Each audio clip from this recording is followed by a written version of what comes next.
Hey guys, welcome back to the channel. This is Radio Guy here, and today I'm going to show you a Go Box that I built. It didn't cost a lot of money to do it, and I hope you enjoy and hopefully get some ideas from what I've done here.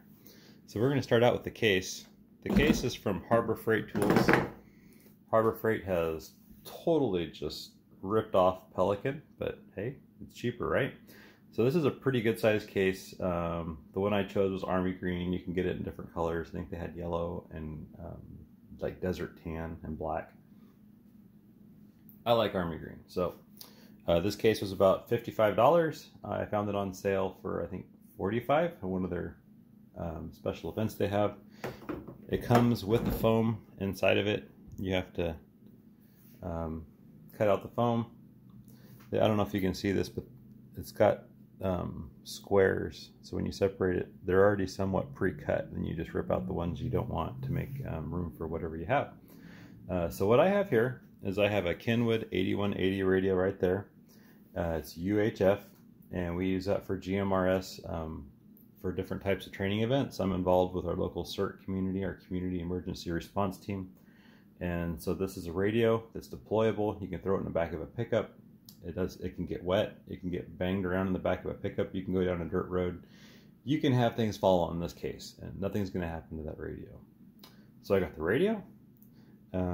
This is a Dewalt battery, a 20 volt, a large one. You can get the 6 amp hour, and then there's a smaller one like 1.2, something like that.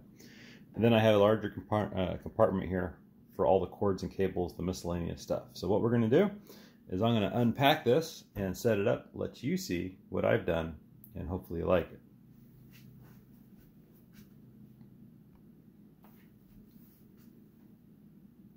All right, the first thing I've pulled out is the 8180 radio. I get these radios used for about $130, and I'll hold it up. What I've done is I've also mounted it to an Astron power supply, and it's a used power supply. I think it's an 11 amp power supply.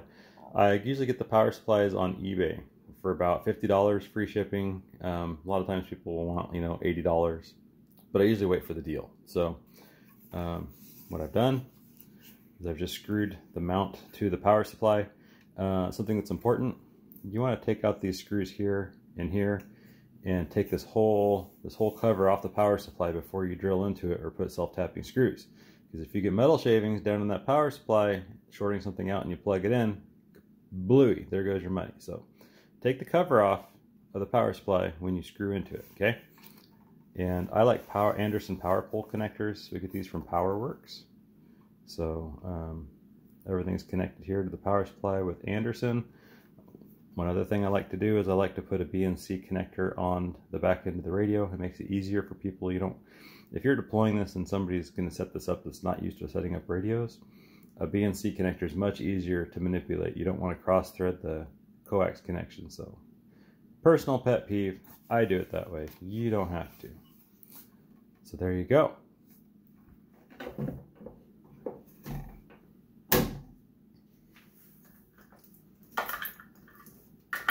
So we're digging into our kit here. This is our next item. I have a 450 megahertz to 470 layered antenna. It's a little 7-inch width, and I ordered it with a BNC connector on the end of the coax, a little twist lock. This can be set up, if you wanted to, you could magnet this right to the top of the radio, or find another place to put it somewhere in your disaster or deployment area, your shelter.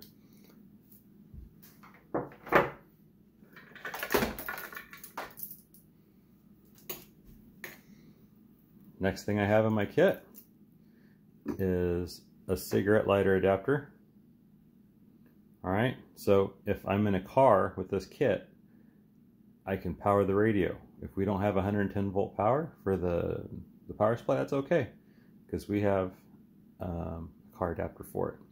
And this radio is 30 watts. On high power, it's only going to draw 5 amps. Most cigarette lighters in your cars, in your vehicles, should be able to handle 5 amps. I've never had a cigarette lighter fuse blow powering this radio at full power. It's an awesome radio.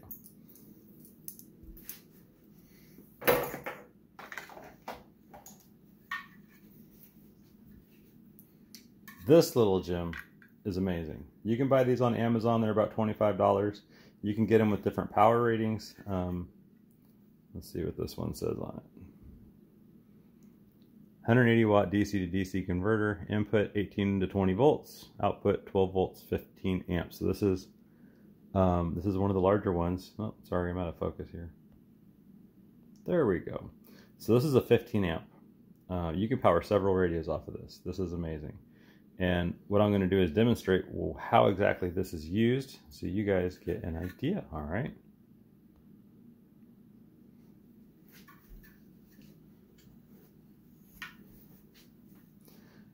Everyone should be familiar with this. This is a Dewalt 20 volt 2 amp hour.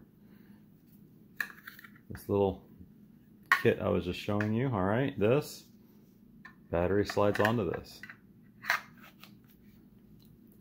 Boom. All right. And now this leaves you with Anderson power poles for the back of the radio. You're going, no, this can't be true. This can't be happening. Yes, it is. This is amazing. Check this out. So what I'm doing, I am unplugging the radio from the power supply, and I am plugging in the radio directly to the Dewalt. Here's the thing, guys. I know a lot of you ham radio people and cert people and radio junkies in general, you have these really expensive $200 batteries that can only be used. They're 18 amp hour lithium ion batteries, and you only use them when you're deployed, all right? Well, how much better would it be if you use the DeWalt batteries you already had for your power tools, right? You don't have to go out and buy special batteries. If you get an adapter like this, you can power your radios and all your disaster equipment off of your DeWalt batteries. It's amazing. It's absolutely so cool. So, I'm throwing ideas out there. Expand your mind, open yourself up to new possibilities or different ways to do things. And that's what I'm here to do, show you different ways. All right, that's why I have a larger battery and a smaller battery. I've run this radio for, I think, 8 to 10 hours on the larger one, and I still had plenty of juice left. I just got tired of watching it, so I disconnected it. But you have this kit. It can be deployed in a vehicle. It can be deployed where you have power. It can be deployed with a DeWalt battery. All right, we're going to go down to the next thing in our little toolbox here. All right, this is just a power cable to plug in the power supply. So if you do have wall power, right, you can plug in your power supply.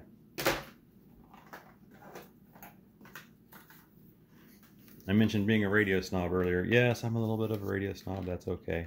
So I could have gone with the traditional hand microphone for the Kenwood, but why do that when you can do a little better? So I went out and bought this Kenwood. It's a KMC 9C. Just a little desk microphone. Makes things a little nicer, a little bit more professional. It's very sensitive, so you don't have to put your mouth right on the microphone. You can stand back and still be able to communicate.